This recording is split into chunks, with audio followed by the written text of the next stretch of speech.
IELTS 19, published by Cambridge University Press and Assessment 2024. This recording is copyright. Test 1. This is the IELTS listening test. You will hear a number of different recordings and you will have to answer questions on what you hear. There will be time for you to read the instructions and questions, and you will have a chance to check your work. All the recordings will be played once only. The test is in 4 parts. At the end of the test, you will be given 10 minutes to transfer your answers to an answer sheet. Now turn to Part 1.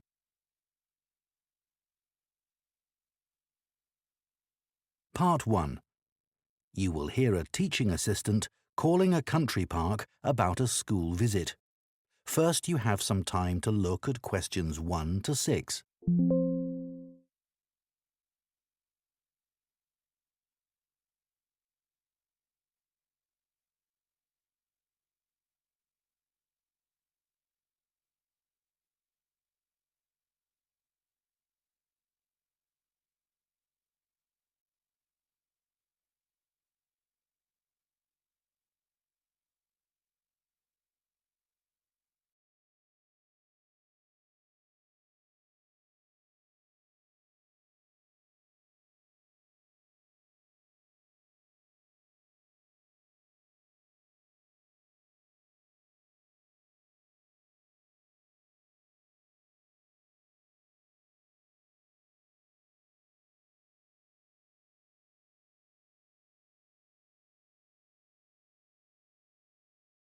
Two of our classes. OK. What would you like to know? Well, I'm new to this area, so perhaps you could tell me something about the park first, please. Of course. Altogether, the park covers 170 acres. That's 69 hectares. There are 3 main types of habitat: wetland, grassland and woodland. The woods are well established and varied, with an oak plantation and other areas of mixed species. Right. The wetland is quite varied too. The original farmland was dug up around 40 years ago to extract gravel. Once this work was completed, the gravel pits filled with water, forming the 2 large lakes. There are also several smaller ones, ponds, and a stream that flows through the park. OK, so I suppose with these different habitats, there's quite a variety of wildlife. There certainly is. A lot of different species of birds and insects, and also animals like deer and rabbits. And I understand you organise educational visits for school parties. That's right. We can organise a wide range of activities and adapt them to suit all ages. Can you give me some examples of the activities? Well, one focus is on science, where we help children to discover and study plants, trees and insects. They also collect and analyse data about the things they see. Another focus is on geography.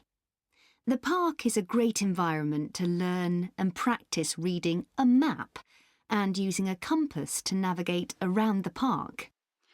Do you do anything connected with history? Yes, we do. For instance, the children can explore how the use of the land has changed over time. Then there's leisure and tourism. That focuses on your visitors, I would imagine. Yes, mostly. The children find out about them, their requirements, the problems they may cause, and how we manage these. And another subject we cover is music. Here the children experiment with natural materials to create sounds and explore rhythm and tempo. That must be fun. Most children really enjoy it. Before you hear the rest of the conversation, you have some time to look at questions 7 to 10.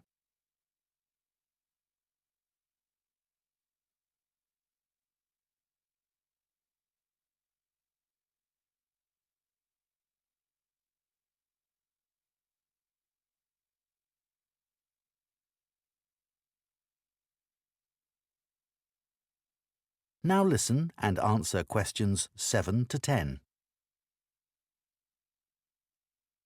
And of course, all the activities are educational too. Learning outside the classroom encourages children to be creative and to explore and discover for themselves. I would imagine they get a sense of freedom that might not be a normal part of their lives. That's right. And very often, the children discover that they can do things they didn't know they could do, and they develop new skills. This gives them greater self-confidence. It sounds great. So, what about the practical side of it? How much does it cost for a full-day visit? We would expect to bring between 30 and 40 children. If there are over 30, it costs £4.95 for each child who attends on the day.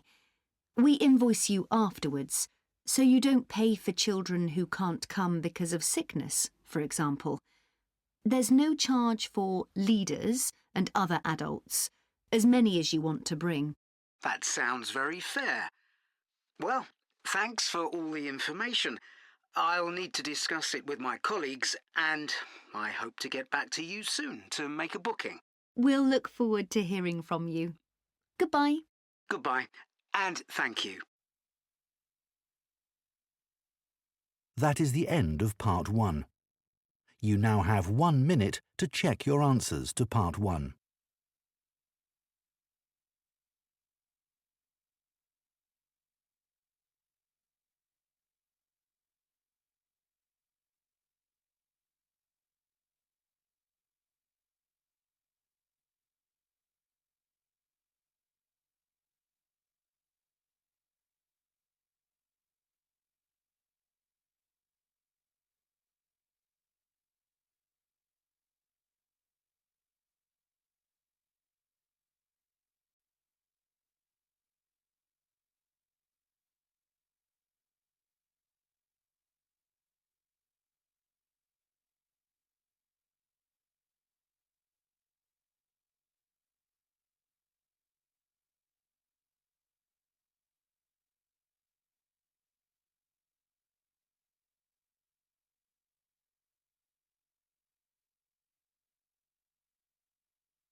Part 2.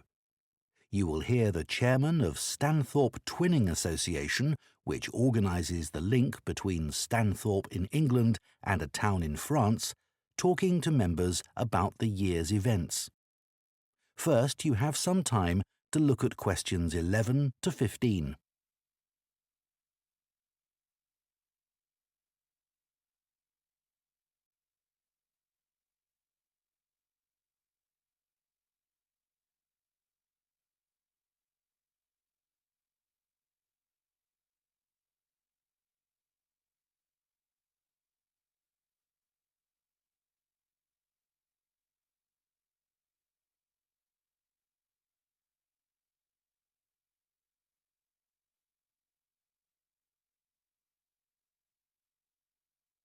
Now listen carefully and answer questions 11 to 15.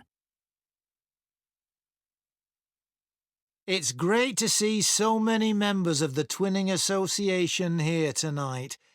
Since the twinning link between our two towns, Stanthorpe here in England and Malat in France, was established, the relationship between the towns has gone from strength to strength. Last month, 25 members of the association from Stanthorpe spent a weekend in Malat. Our hosts had arranged a great programme.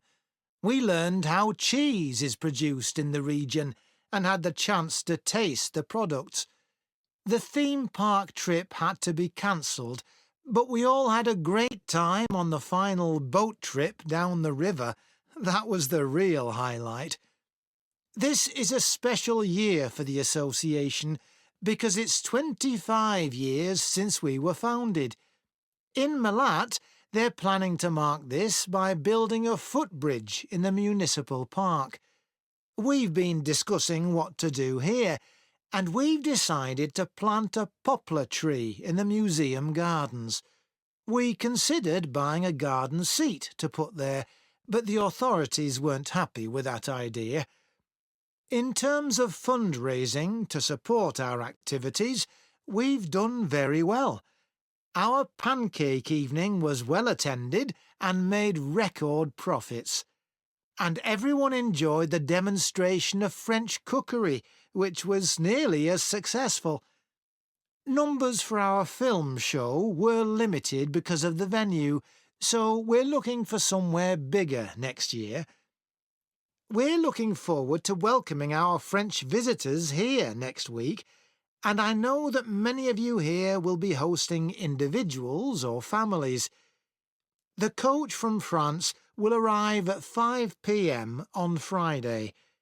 Don't try to do too much that first evening, as they'll be tired, so have dinner in the house or garden rather than eating out. The weather looks as if it'll be okay, so you might like to plan a barbecue. Then the next morning's market day in town, and that's always a good place to stroll round. On Saturday evening, we'll all meet up at the football club, where once again we'll have Toby Sharp and his band performing English and Scottish country songs. Toby will already be well known to many of you, as last year he organised our special quiz night and presented the prizes. Before you hear the rest of the talk, you have some time to look at questions 16 to 20.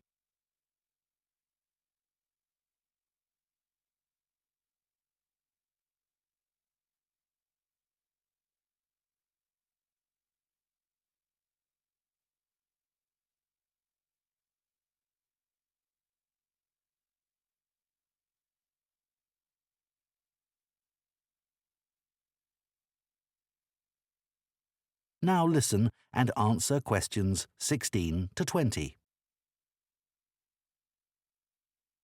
Now, on Sunday, we'll be taking our visitors to Farley House. You may not all be familiar with it, so here's a map to help you. You can see the car park at the bottom of the map. There's an excellent farm shop in the grounds where our visitors can buy local produce. It's in the old stables, which is the first building you come to. They're built round a courtyard, and the shop's in the far corner on the left. There's also a small cafe on the right as you go in. I know that one or two of our visitors may not be all that mobile. The main entrance to the house has a lot of steps, so you might want to use the disabled entry. This is on the far side of the house from the car park. Children will probably be most interested in the adventure playground. That's at the northern end of the larger lake, in a bend on the path that leads to the lake. There's lots for children to do there. There are a number of lovely gardens near the house. The kitchen gardens are rectangular and surrounded by a wall. They're to the northeast of the house, quite near the smaller lake. They're still in use and have a great collection of fruit and vegetables. The Temple of the Four Winds is a bit more of a walk, but it's worth it. Take the path from the car park and go past the western sides of the stables and the house. Then, when the path forks, take the right-hand path. Go up there with the woods on your left, and the temple is right at the end. There are great views over the whole area. OK, so That is the end of part 2. You now have 30 seconds to check your answers to part 2.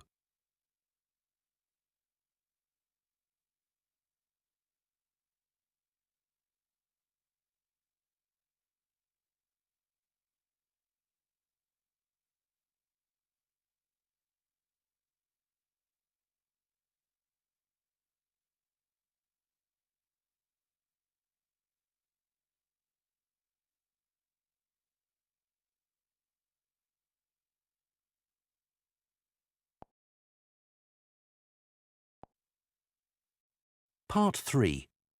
You will hear two food science students called Marie and Colin discussing their final year projects. First, you have some time to look at questions 21 to 24.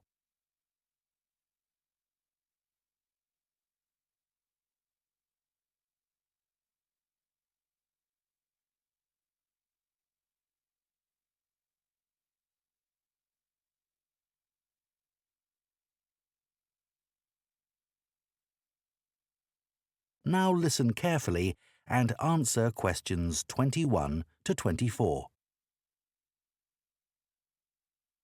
I haven't seen you for a bit, Marie.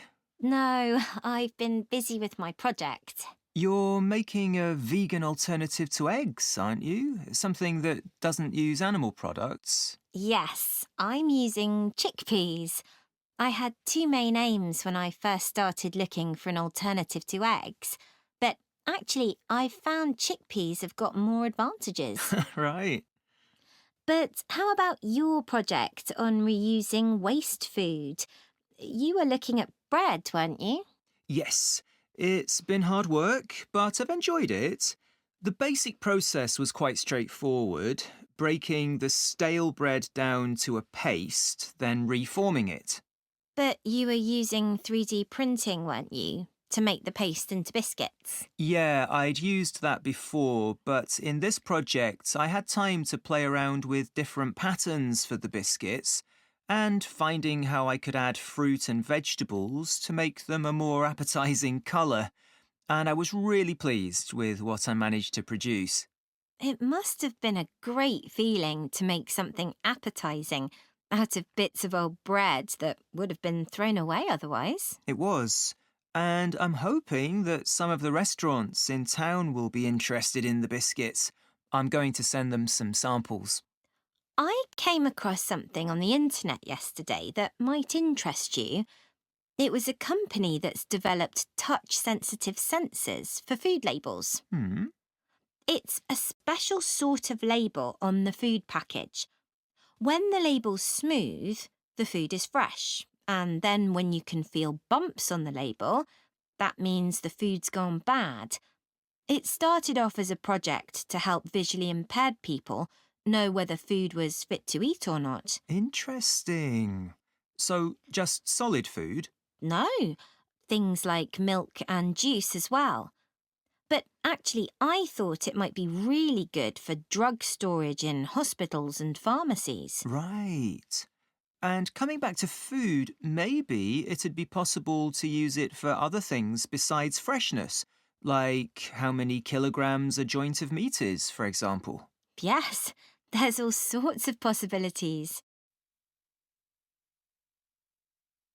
Before you hear the rest of the discussion, you have some time to look at questions 25 to 30.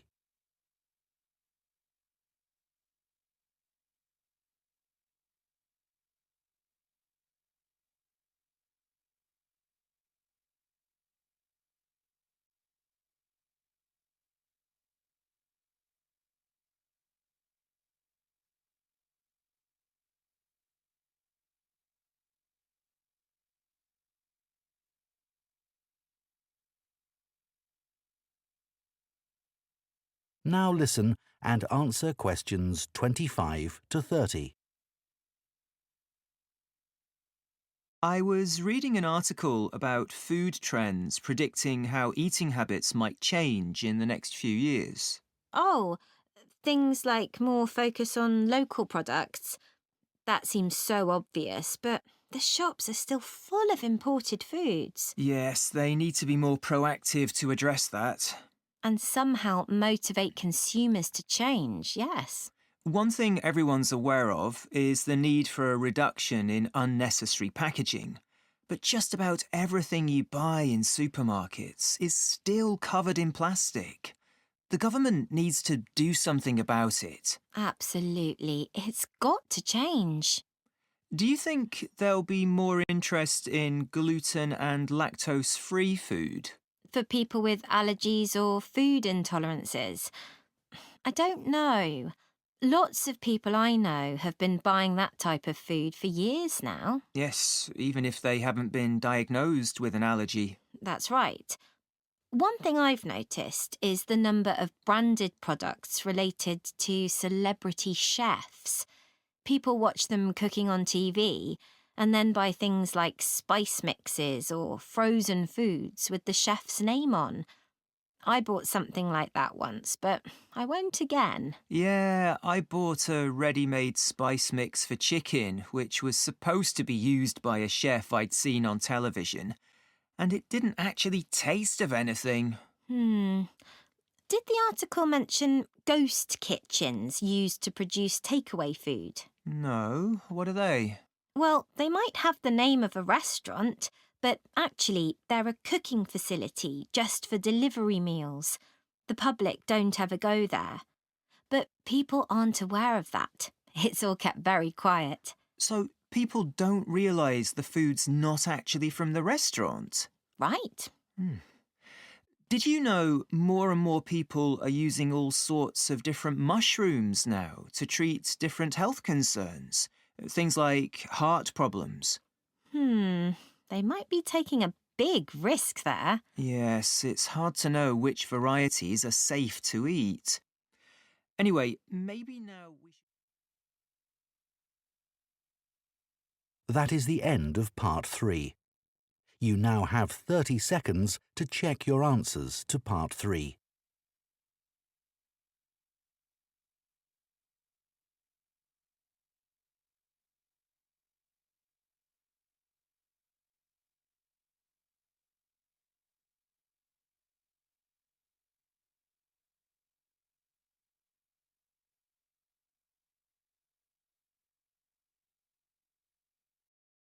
Part 4.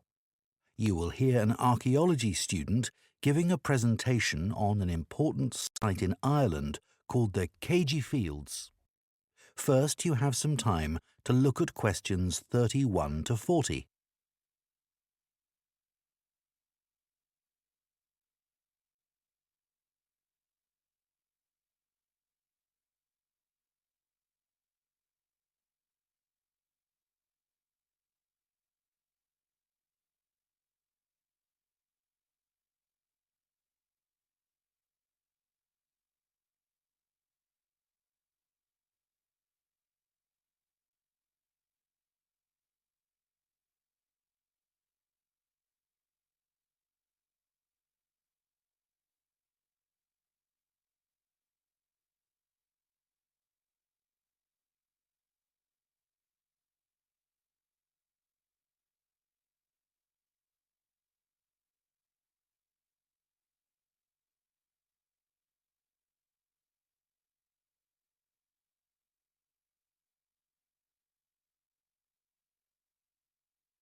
Now listen carefully and answer questions 31 to 40.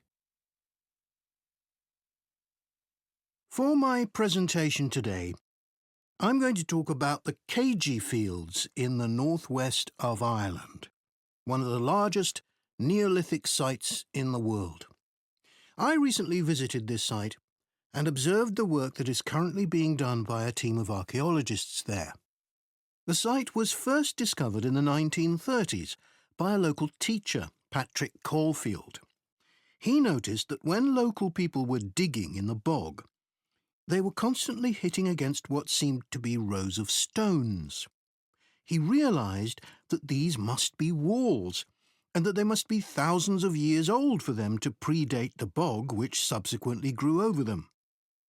He wrote to the National Museum in Dublin to ask them to investigate, but no one took him seriously. It wasn't until 40 years later, when Patrick Caulfield's son, Seamus, who had become an archaeologist by then, began to explore further.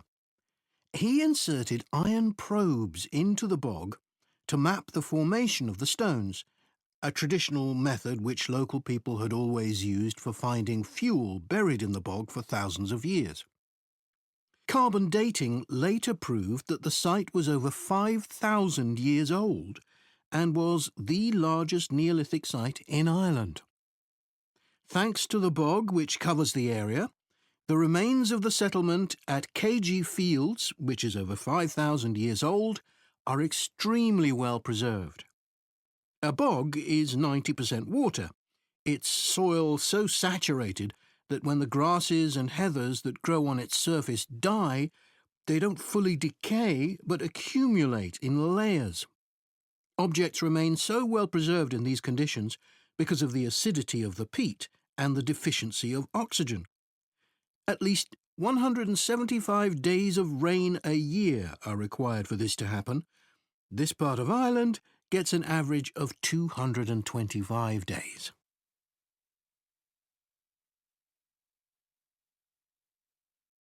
The Neolithic farmers at KG would have enjoyed several centuries of relative peace and stability.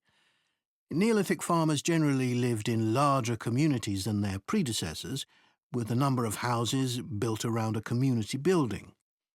As they lived in permanent settlements, Neolithic farmers were able to build bigger houses.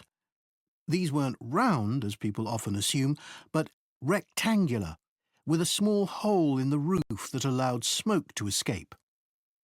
This is one of many innovations and indicates that the Neolithic farmers were the first people to cook indoors. Another new technology that Neolithic settlers brought to Ireland was pottery.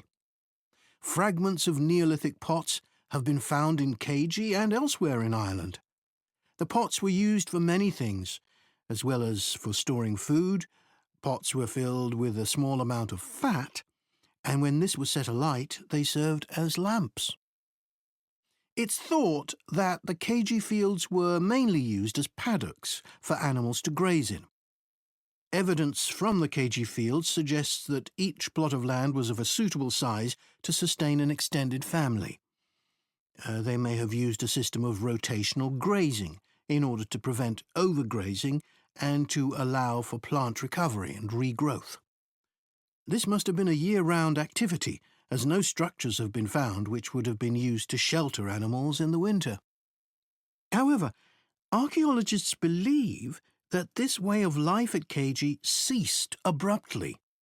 Why was this? Well, several factors may have contributed to the changing circumstances. The soil would have become less productive and led to the abandonment of farming. The crop rotation system was partly responsible for this, as it would have been very intensive and was not sustainable. But there were also climatic pressures too. The farmers at KG would have enjoyed a relatively dry period, but this began to change, and the conditions became wetter as there was a lot more rain. It was these conditions that encouraged the bog to form over the area, which survives today. So now I'd like to show you some... That is the end of Part 4. You now have 1 minute to check your answers to Part 4.